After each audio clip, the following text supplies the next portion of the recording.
impressionantes do mundo, a Transfagaração. O que mais impressiona quem passa por aqui é este traçado vertiginoso entre os paredões de rocha e os precipícios. Mas para o ditador Nicolau Ceausescu, esta estrada, além de uma opção de transporte, estrategicamente, seria um ponto de fuga em caso de invasão por parte dos russos. A rota foi escolhida a dedo. Na parte sul, começa contornando o Lago Vidraro, de águas geladas e cristalinas. É o reservatório de uma usina hidrelétrica, uma das principais fontes de energia do país. A estrada tem pouco mais de 100 quilômetros e incontáveis curvas. E revela também um pouco da alma do povo romeno. A religiosidade está presente em capelinhas que se espalham ao longo do caminho. Seguimos viagem rumo ao norte, entre curvas fechadas e penhascos cada vez mais profundos. Não tem como não parar várias vezes no caminho para admirar tanta beleza, o que só pode ser feito em poucos meses durante o ano. De outubro a junho, a estrada fica bloqueada ao trânsito, porque no inverno fica toda coberta de neve e há risco de avalanches. E olha lá, no alto das montanhas já está tudo coberto de gelo. No ponto mais alto da rodovia, atravessamos um túnel e é como se tivéssemos cruzado um portal do tempo.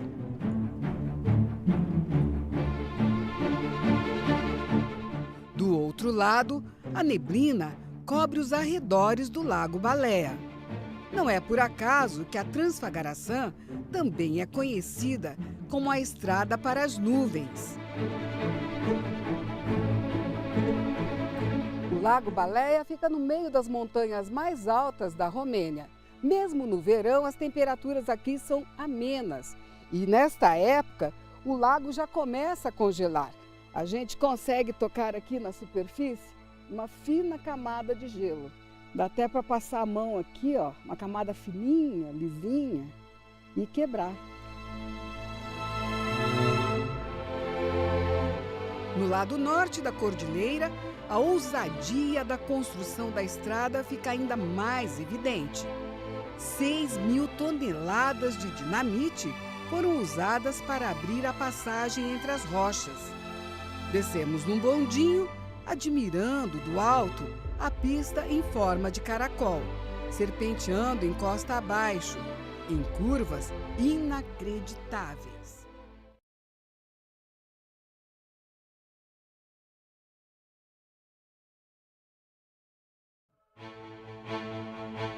Longe dos olhos, um tesouro dourado repousa no meio das rochas. É ouro bruto, uma riqueza farta na Romênia. Esta aqui já foi uma área de exploração de ouro, hoje desativada, e que ajudou a colocar a Romênia entre os 5 maiores produtores de ouro de todos os tempos. Se as jazidas do país estivessem sendo exploradas, com certeza a Romênia seria a maior produtora de ouro da Europa. Mas fatores como o alto custo, a falta de uma tecnologia adequada e questões ambientais impedem a extração. Estamos em Rózia Montana. A bucólica comunidade está assentada sobre uma jazida de toneladas de ouro e prata. O vilarejo já teve uma grande estatal de mineração, mas hoje parece uma cidade fantasma. A parte mais nova da mina vinha sendo explorada até 2005, quando a mina fechou. Era uma extração na superfície, no alto da montanha. Mas a história desta mina começou mesmo nos tempos do Império Romano. E nós vamos mostrar uma dessas galerias. Descemos 100 metros abaixo da superfície. Dos 150 quilômetros de galerias, 8 foram abertos no braço na época dos romanos. O engenheiro Valentim Huss explica que só naquele período 400 toneladas de ouro foram retiradas daqui. Em toda a história dessa mina, estima-se que foram retiradas daqui mais de 2.000 toneladas de ouro. E ainda tem muito mais, cerca de 300 toneladas. Há anos, uma empresa canadense tenta retomar a exploração em Rosia Montana, mas enfrenta resistência. Para os opositores, não há ouro que pague o que poderia acontecer com o meio ambiente e com os históricos túneis romanos. A mineração é uma das maiores fontes de riqueza da Romênia. O sal é o produto mais abundante. Em Pride, as jazidas afloram na superfície e debaixo da terra o depósito é quase interminável. Das minas de Pride são extraídas por mês 15 mil toneladas de sal. Mas não é o sal de cozinha para consumo humano, não. O sal retirado daqui é usado na produção de ração animal e também para ser jogado nas estradas para derreter o gelo durante o inverno. E o que existe aqui não é pouco, não. As jazidas de Pride têm reserva suficiente para abastecer a Europa por séculos. Não é à toa que os romenos chamam o sal de Pride de ouro branco. E aqui, quem diria? Este excesso de sal faz bem para a saúde. As minas funcionam como área de lazer e uma espécie de spa. Esther Ambros trabalha para a empresa que administra a mina e explica que o que atrai tanta gente para essas minas é o ar. Dentro das minas, o ar é praticamente estéril, sem bactérias. Além disso, a temperatura e a umidade são constantes. Isso faz com que as pessoas respirem com mais facilidade. É um alívio para quem tem doenças respiratórias como asma e bronquite. Todas as atividades esportivas e recreativas têm um porquê. Quando as pessoas se exercitam, elas aceleram a respiração e acabam inalando uma quantidade maior do ar da mina. Esta família passa uma temporada na mina todos os anos. Além de ser uma diversão, para a pequena Maia, que tinha rinite alérgica e bronquite, foi um santo remédio. Nós já tínhamos até marcado uma cirurgia para ela, mas aí decidimos testar as sessões na mina e foi como um milagre. Agora, ela não precisa mais ser operada.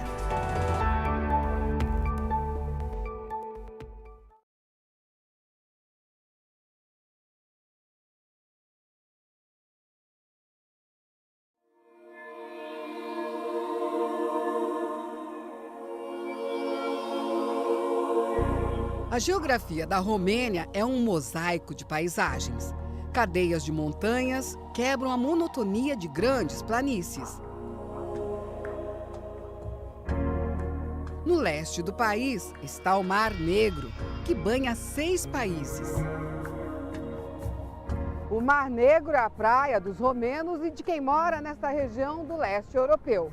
No verão, entre julho e agosto, quando as temperaturas chegam a 35 graus, essas areias ficam lotadas, o espaço disputadíssimo.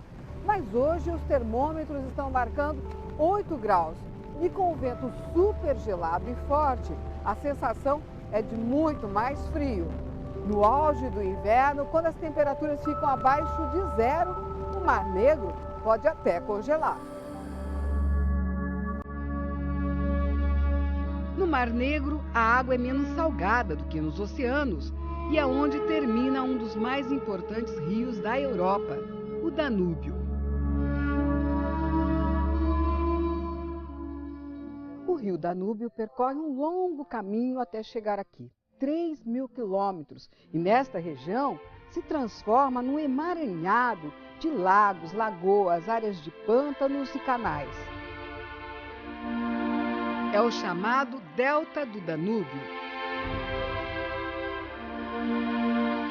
Nós seguimos de barco, guiados pelo fotógrafo Daniel Petresco. Cada vez que eu venho aqui, eu consigo boas fotos. Fotografo aqui há 25 anos e ainda não vi tudo.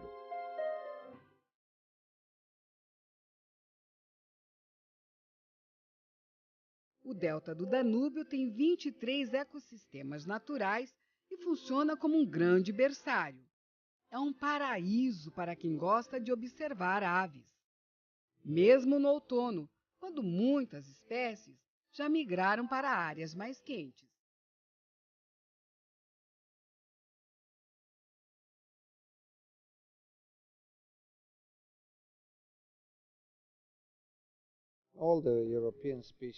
É uma área muito importante porque serve de passagem para espécies de aves que vêm tanto da África quanto da Rússia. É possível se encontrar aqui todas as espécies da Europa, em épocas variadas do ano. Não demora muito e as aves já começam a aparecer. Cisnes, garças, pelicanos e suas asas gigantes, estes parentes dos nossos biguás, e as águias, os maiores predadores da região. Aqueles pontinhos que a gente vê lá na frente são milhares de aves, mas nós não podemos nos aproximar, não podemos passar deste ponto, porque esta é uma das 18 áreas de proteção ambiental aqui do Delta do Namíbio, onde é proibido entrar. Encontramos um grupo ainda maior nesta outra lagoa.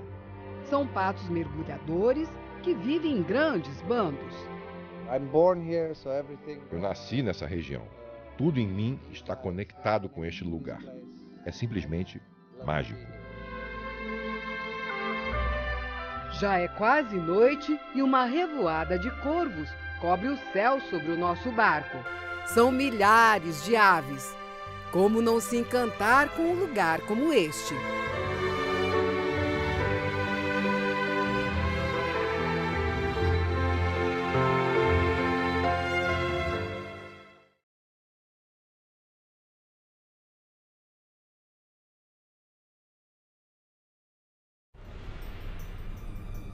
A lua cheia ilumina o céu da Romênia.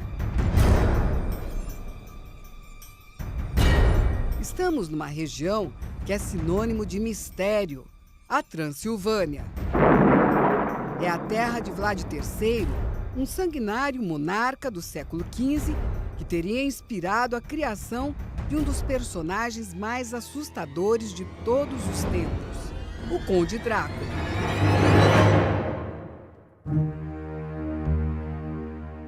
É onde fica também o Castelo de Bran, que bate direitinho com a descrição do refúgio do vampiro na famosa história de terror. Mas quem foi o príncipe Vlad? E por que a Romênia é tão associada a vampiros? Seguimos rumo a Sighisoara, uma joia medieval no coração da Transilvânia. Entre as torres da cidadela, a que mais chama a atenção é a do relógio. Sighisoara é tão bem preservada que é considerada patrimônio mundial pela Unesco.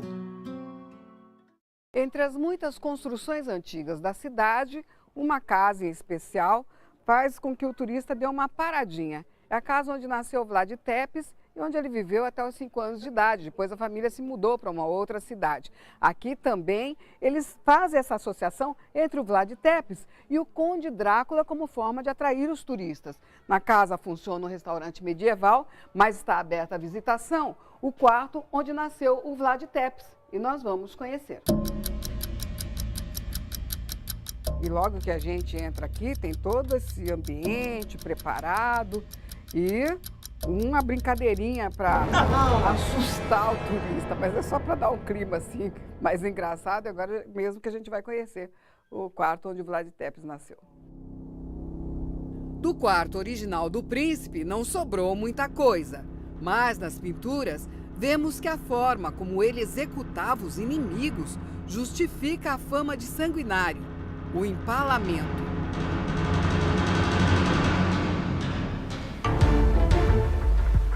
Nosso destino agora é a Valáquia, a província vizinha, onde Vlad Tepes foi rei 3 vezes. Hoje vamos conhecer a fortaleza que ele construiu no alto daquela montanha. E para chegar até lá, é uma subida e tanto.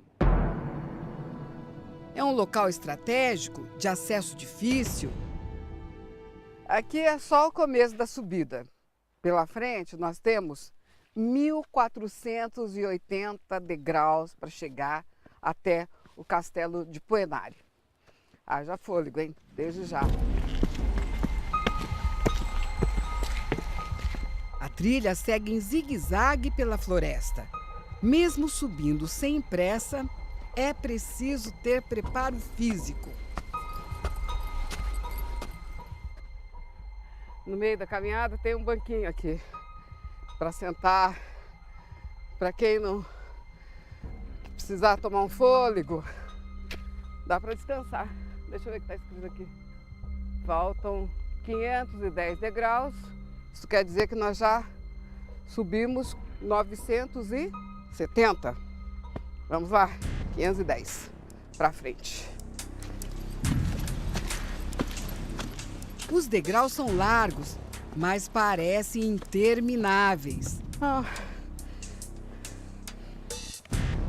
No alto da escada, encontramos Maria, nossa guia formada em história. Hi. Hello. Hello. Diz a lenda que Poenari foi erguida pela elite que tinha ordenado a morte do pai e do irmão de Vlad. O príncipe se vingou anos mais tarde, executando os mais velhos e obrigando os jovens a trabalhar dia e noite na construção. Para nós, na verdade, Vlad Tepes foi um herói que lutou pela independência da Valáquia. O nome dele, Vlad Drácula, ajudou a causar confusão porque Drácula, em romeno, pode ser entendido como filho da Ordem do Dragão, que foi criada pelo pai dele, mas também como filho do mal. Pergunto a Maria como é para os romenos ter um herói nacional associado a um vampiro. Para nós, não é muito bom, mas por outro lado, traz turistas. E é engraçado porque muitos vêm até aqui com um crucifixo nas mãos para ver se o espírito do conde não está por aqui. Sabina Ispas é diretora do Instituto de Etnografia e Folclore de Bucareste e estuda tradições romenas há pelo menos 30 anos. Na nossa cultura, o Drácula não existe. Ele é um personagem de ficção que apareceu depois da publicação do romance Drácula, como em qualquer outra parte do mundo. Nas vilas da Romênia, a crença que mais se aproxima do mito do Drácula é a dos estrigões, pessoas nascidas de pais pecadores que, depois de mortas, voltavam para assombrar a família. Pergunto para Sabina se ela acredita na existência dessas criaturas. E a resposta é tão enigmática quanto a cultura da Romênia. Eu estudei tantas histórias sobre os estrigóis que não posso acreditar neles. Mas ninguém pode estar seguro de que alguma coisa não existe só porque não acredita nela. De volta ao castelo de Bran, à luz do sol, encontramos uma construção que não tem nada de assustadora. O palacete tem mais de 600 anos. Nasceu como uma fortaleza militar.